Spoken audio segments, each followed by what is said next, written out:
RT right to education મફત શિક્ષણના પહેલા ધોરણના ફોર્મ 2024-25ના એસી કાસ્ટ એટલે કે અનુસૂચિત જાતિ અને એસટી કાસ્ટ એટલે કે અનુસૂચિત જનજાતિ માટે કેટેગરી નંબર 11 માટે 2024-25માં કયા કયા ડોક્યુમેન્ટ્સ અપલોડ કરવાની જરૂરિયાત ઊભી થશે તેના વિશે આ વિડીયોમાં મિત્રો જોઈશું.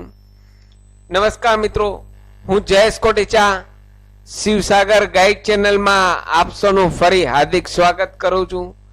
ચેનલ પર નવા હો તો મિત્રો અમારી ચેનલને સબસ્ક્રાઇબ કરી લેશો.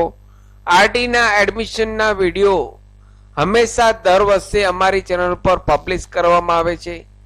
કમ ટુ ધ પોઈન્ટ ફ્રેન્ડ્સ, અહીં આપ સ્ક્રીન પર જુઓ છો આરટી 2024-25ના કેટેગરી નંબર 11 એસી અને એસટી માટે કયા કયા ડોક્યુમેન્ટ્સ, તો કે ફર્સ્ટ ડોક્યુમેન્ટની વાત કરીએ તો જન્મ તારીખનો દાખલો ઇંગ્લિશમાં જોશે.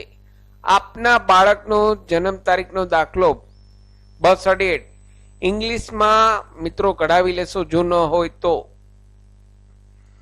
સેકન્ડ ડોક્યુમેન્ટ રહેઠાણનો પુરાવો આધાર કાર્ડ અથવા તો રાશન કાર્ડ.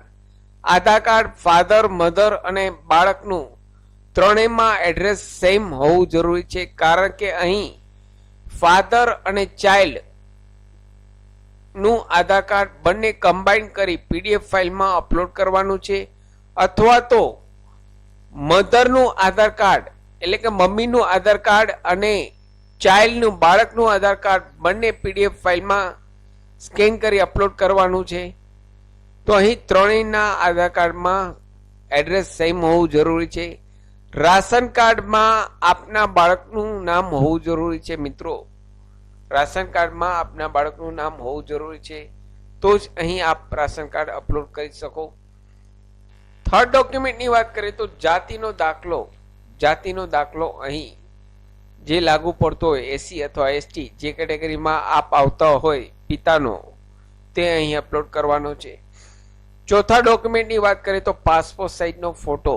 બાળકનો પાસપોર્ટ સાઇઝનો ફોટો લેટેસ્ટ અહીં અપલોડ કરવાનો છે. પાંચમા ડોક્યુમેન્ટની વાત કરીએ તો જો આપનું બાળક આંગણવાડીમાં અભ્યાસ કરતું હોય તો તે મતલબનું અહીં અધિકારી દ્વારા મિનિમમ 2 વર્ષ કે તેથી ઉપરનું ડોક્યુમેન્ટ્સ સર્ટિફિકેટ હોવું જરૂરી છે. તે આપ વધારાના ડોક્યુમેન્ટ્સ તરીકે અહીં અપલોડ કરી શકો મિત્રો.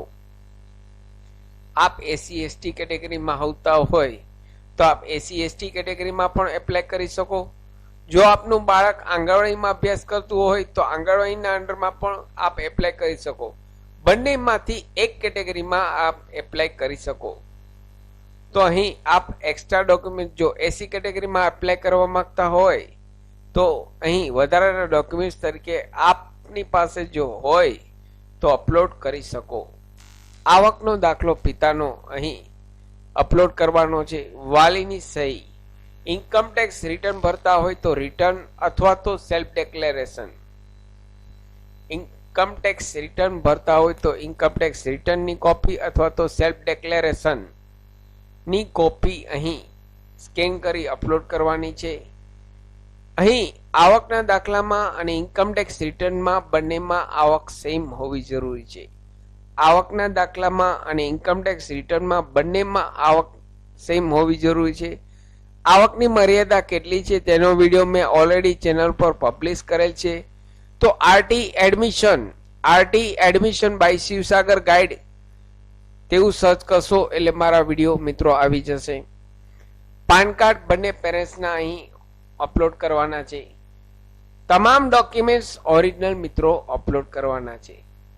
આશા રાખું છું ફ્રેન્ડ્સ આપને આ વિડીયો ગમે હશે. આપને આ વિડીયો ગમે હોય તો મેક્સિમમ લાઈક કરશો. મેક્સિમમ આપના વોટ્સએપ ગ્રુપમાં, ફેસબુકમાં આ વિડીયોની લિંક વધુને વધુ મિત્રો શેર કરશો. નવા હો તો અમારી બંને channel Shivsagar guide Gujarati channel અને શિવસાગર સ્ટડી હિન્દી ચેનલ બંને ચેનલને આપ સબસ્ક્રાઇબ કરી લેશો. ફરી મળું છું નવા વિડીયોમાં નવા ટોપિક સાથે. ત્યાં સુધી મિત્રો જય હિન્દ, જય ભારત.